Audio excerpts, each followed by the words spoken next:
Welcome to your video guide for travel healthcare. I'm Kay from Travel Nursing Newbies, and in this video we are going to learn how to face your fears. So come on and join us now. Travel healthcare just got easier.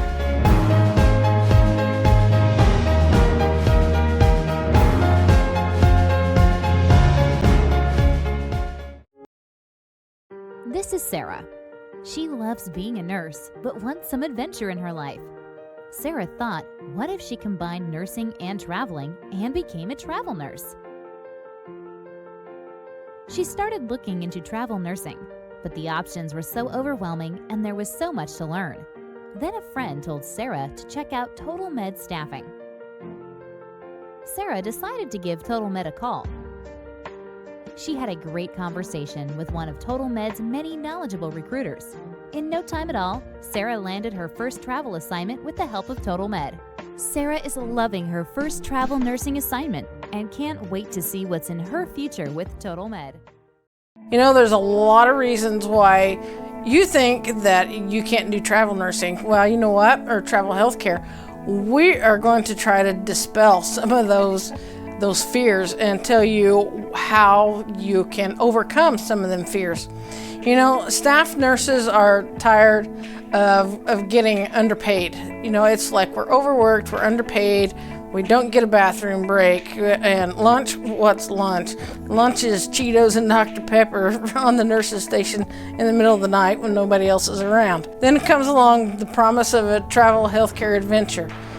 It sounds like a great idea, but really, how do you get into it the right way? And that is part of this video series, is we're going to teach you how to get into this the right way.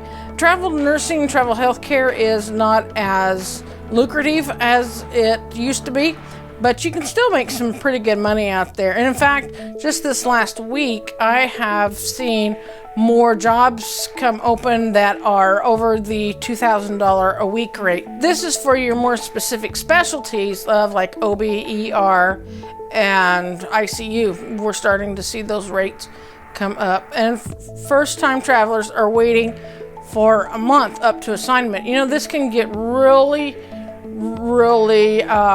tiresome. If on your first assignment, tell you what, it's going to be the toughest one that you're going to have to work at getting. The hospitals, right now, there's so many travelers out there that it is a hospital market instead of a travel market.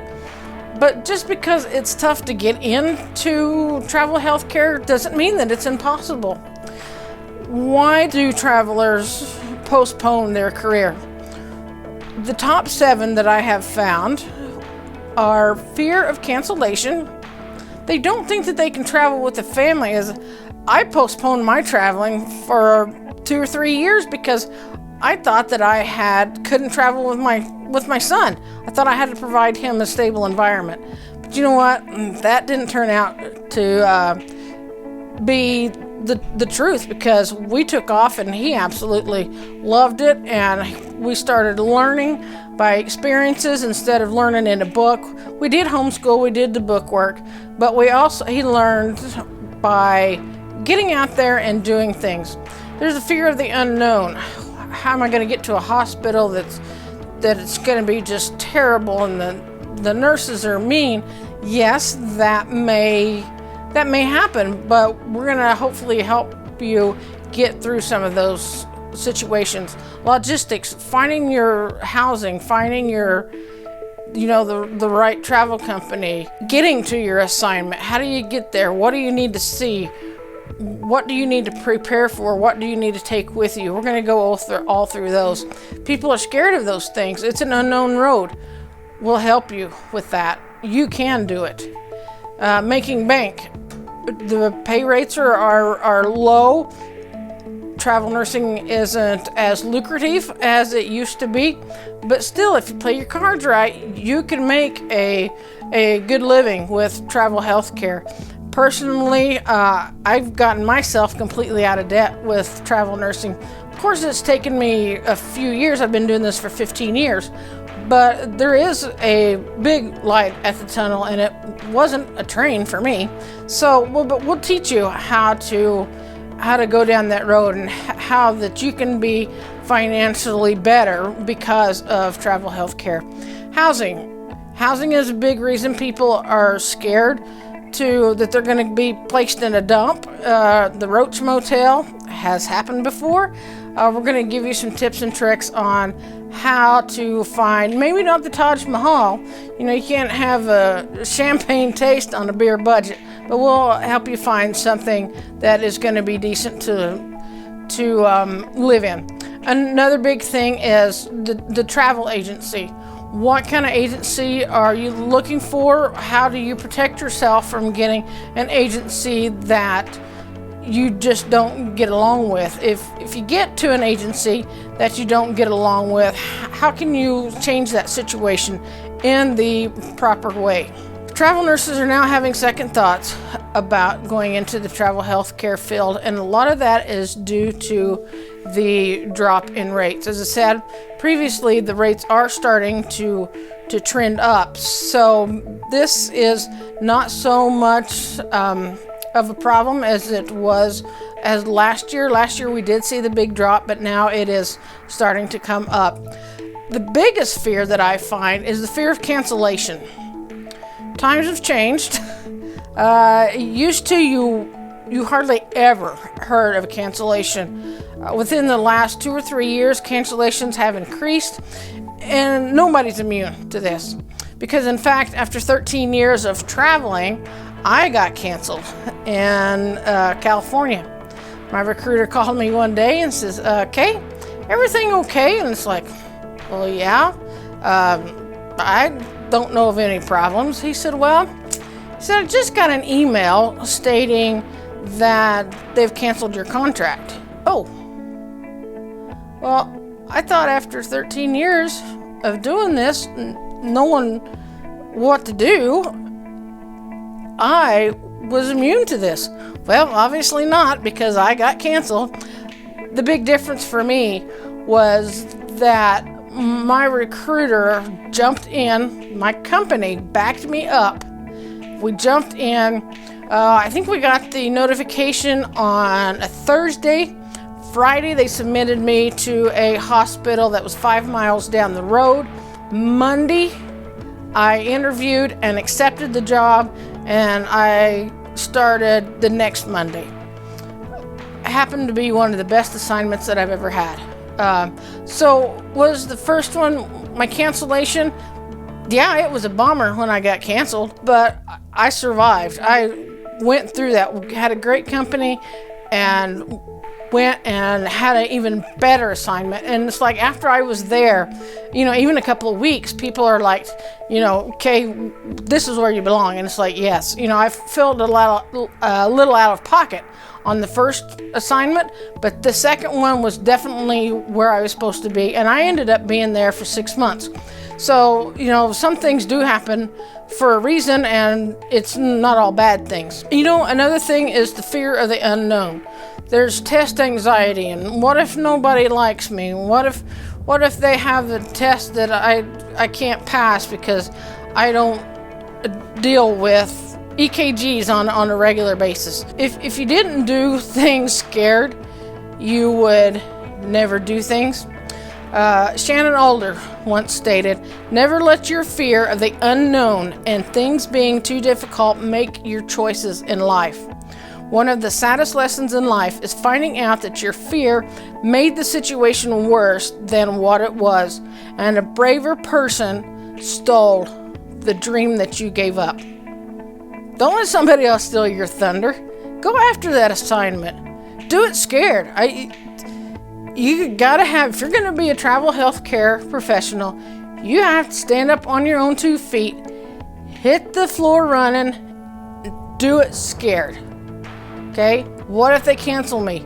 You need to have a plan. That's why we suggest that you have at least a month's worth of savings before you just start travel health care. Because if they cancel you, then you have a backup. Be prepared for this stuff. What if I don't get enough hours? How many hours do you need? Have you talked to your manager saying, "Hey, I have to have my 36 hours in your contract"? Protect yourself in your contract. Get guaranteed hours in your contract. Another thing at the very first of your assignment is, what if I can't find a place to live? That is a big concern, especially in some of the places in California. The Bay Area, I know, is really terrible, and finding something that is affordable and safe to live in. With housing, if you have an RV, before you get an assignment, make sure that you have a place to go to park that RV. You don't need to make a reservation necessarily, but call the RV park and say, hey, I'm looking at a travel nursing assignment. Do you have a space open for this time? And usually they will either confirm or deny. Most of the time, if they're full, they're just going to tell you that, no, we don't have anything available until December, and your contract starts November 15th. Well, make sure that you have a place to live. So then you don't have to worry about, what if I get there? No, do that at the time of your interview. Housing can be very scarce, but you need to make sure that you have something at the time of the interview so that you don't get there and not have a place to live. Another alternative to that is to get a motel for a week or two until you can secure housing. The one thing that you have to be careful of if you're going to use Airbnb and Craigslist is that there's been quite a few nurses and healthcare providers who have been scammed by wiring money. So you really have to be careful about this stuff. So that is, going back to the hotel, that's when you could get you a hotel and then actually go and see these places and meet the landowner in person. Family. As I said, I thought I couldn't travel because of my family. Discuss your plans with your family. Not all families can do travel health care, but discuss your plans with your family so that way you know that they are going to be able to have a plan and know that you're going to be gone for a certain amount of days. Or you can do blocks, try to find a hospital with block scheduling. You can homeschool, bring your family with you. Personally, my spouse goes with me, and he's retired now, but I know there's a lot of spouses who do Uber and Lyft and even flop burgers at McDonald's or Burger King. You're taking your kids with you. You can put them in school, take 9-month contracts, put them in school for 9 months, and then take a different assignment during the summer, or you can homeschool. There are quite a few families that their spouse goes with them and homeschools while they're working or during the daytime. I would come home at night and give my son his lesson plan, and then my husband would make sure that he got his lessons done for the day. And what are the side effects of leaving them at home? There are quite a few nurses who leave their families at home. They may see them once a month. They may not see them for 13 weeks. They're usually in between contracts. They try to take, a month or so that you have more quality time with your family in between assignments. But I know plenty of travel healthcare providers who are perfectly happy with that, and their family strives with that kind of a thing. Another option is to take a fairly local assignment to where you're 3 hours away and then you come home. There's a lot of hospitals that will do block scheduling with you, and you can come home on your days off. That's part of the logistics, is how far is right for me. Do you want to be local? Do you want to go to California? I know one nurse who lives in Alabama, and she flies to California, works 7 days, flies back, comes home for 7 days, and she's making more money than she would at home, even with the flight in between. Now, she does have a family member that she stays with, but there's a lot of options here. Not being able to find a next assignment. If you're in a hard to find specialty, then yes, this may be a problem. Personally, I've done rehab and house supervisor, and I have never not found an assignment. Maybe not where I wanted to go, but I always have found an assignment. Logistics, another thing that you need to realize is getting your credentialing done. Get all your paperwork organized and together, and it's going to be a lot easier for you. Another thing, we need to find a great company. We have a whole video on finding a great company, so we help you out with that. Finding a good hospital, do your research on these hospitals. You find a hospital that fits your style. And what do you want to do? Do you want to stay with the same size and trauma level, or do you want to go up and maybe learn a little bit more? The travel assignments have gone down the last, especially year or so, but the pay rates are starting to come up also. So, as I said, this last couple of weeks, I have seen some assignments that are over $2,000 a week. That you might expect. I would expect over $2,000 for California, maybe Washington and Oregon, maybe some of your northeastern states. But with the southern states are not going to pay as much, but even those rates are starting to come back. According to staffing industry analysts, the rates this next year should increase 3 to 4%. Now, that sounds really great, but my question is, how much are expenses going to increase during that time? I really don't think that they're going to increase the 3 to 4%. So we should, even in the next year, see like a 1 to 2% increase in the bill rates. One thing that affects the bill rates is the increase in cost in insurance, workman's comp, and credentialing. All these titers have to be paid for. Your fit test has to be paid for.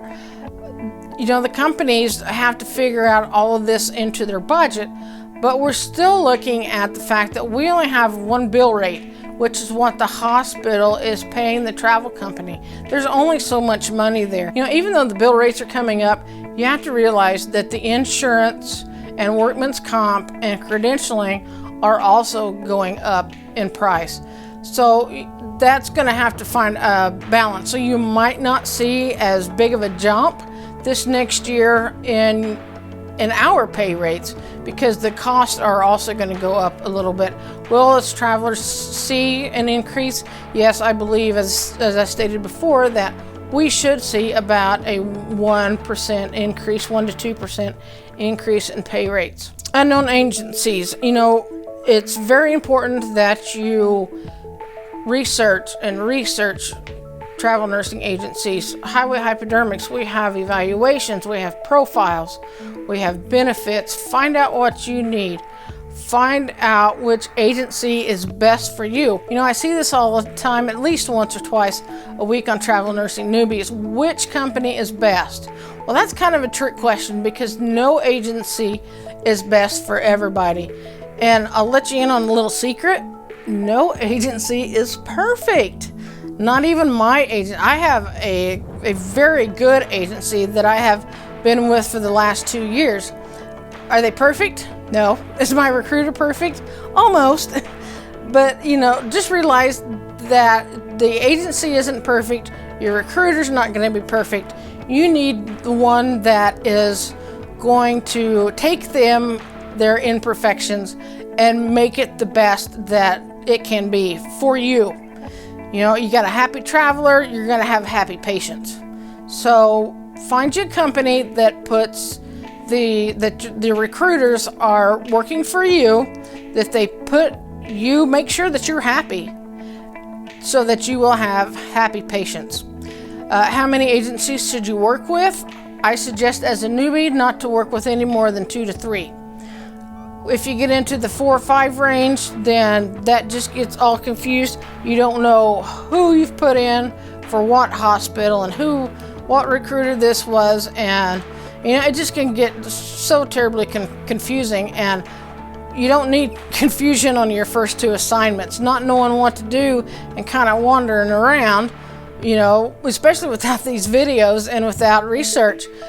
You can get confused just with that. You don't need an agency adding to your confusion. Try to find one that meets your criteria. Okay, what benefits do you need? What are the evaluations like? Do other people use them? Have they had? Now, every company is going to have somebody that has bad experience. you have to realize that a company with a bad experience, travelers are going to express that more than, hey, I had a great experience with this company. You need to try them out. Yes, you do hear that in travel healthcare, but I can guarantee you're going to hear a lot more. Don't go with so-and-so because they made mistakes on my paycheck and didn't correct them for 2 weeks. There's going to be bad stuff that's said more often than good stuff. Find you some reputable companies. Highway Hypodermics does evaluations. Gypsy Reports does evaluations. Travel Nurse Central does some evaluations. Find one that fits your needs. What size of company are they? The larger companies are going to have more assignments. The smaller companies are going to treat you more as an individual, I feel like. The perfect combination for me is a medium-sized company. I've got a recruiter that knows my birthday, what color I like, what wine I like. She knows me. I'm not treated as a number. I'm treated as Kay, a valued travel nurse. And they do have quite a few assignments that I can stay with that company. If you have ER or ICU, you might get a better deal from a smaller company. The trick is to evaluate these different companies and find out which one is right for you. And we have a whole video that is on how to find the right company. How many jobs do they have available? And another thing is, how long have they been in business? Not that there aren't some great startups, but you might want to, for your first assignment, you might want to find one that has a little bit more of experience out there, has a selection of jobs that are available. The thing about these new startup companies is they're really into making sure that you are happy as a traveler, because they know that happy travelers make happy patients. So if you have a specialty that is an easier find, like ICU, ER, OB, then I would definitely consider a small startup that is working with you. But find out what size they are, how long they've been in business, so that you are informed and you can make a educated decision on if that company is right for you. Another thing is finding the right recruiter. A big question that I get from newbies is, if I don't match well with that recruiter, can I change recruiters within the company? Yes, you most definitely can change recruiters in the same company.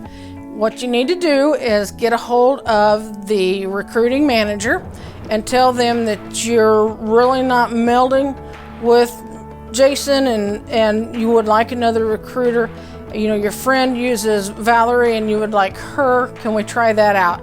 A good company who is concerned about your happiness is going to say, yeah, okay, we totally understand that, personality.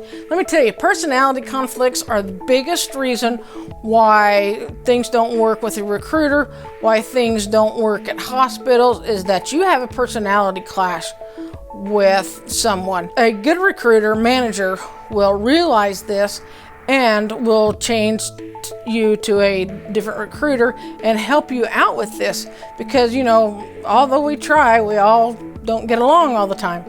I've had some excellent recruiters that I just clashed personalities with. Changed recruiters, great company, and everything worked out. I was there for a couple more assignments. Unknown housing. This is another fear going into travel nursing, is unknown housing. There are several types of housing that you can have. One is hospital housing. I worked in one hospital to where they had built on a new addition. So the old hospital, they changed into kind of dormitory rooms. And so the travelers stayed in the old hospital rooms. There's a company or a hospital in Arizona that has bought an apartment complex, and so they have their own housing.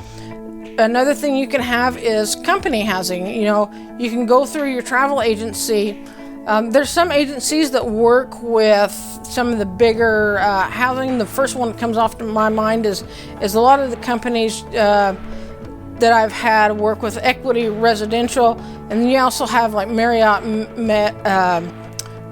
Residential, and Extended Stay America is another big one that companies use for corporate housing and short-term leases. The next thing you can do is do your own housing. Now, the corporate housing or company housing, I really suggest for a first-time traveler. If you do have that fear of finding housing, then let your company help you out with that. But the most economical for you is to do your own housing. There are plenty of ways to do this, as we've talked before. There's always Airbnb, vacation by rental, there's corporate housing by rental, or you can do an extended stay. If you have pets, if you're traveling with pets, which is great, I have 2 cats that I travel with, and corporate housing is a good thing. Your Extended Stay Americas, Marriott hotels, or their residents, they have a brand for that too. But these extended stays, they do a lot more. It's more economical to travel with pets through them because they have certain rooms that are pet friendly. Apartment leases, the thing you're going to find with them is that a 3-month lease is now hard to find. You also got to rent furniture unless you're going to beach it and take your lawn chairs and your card table and an air mattress. There's some nurses who travel that way, and they're just fine. But apartment lease, the shortest ones that I can find are a 3-month lease. There's the month-to-month leases are very few and far between.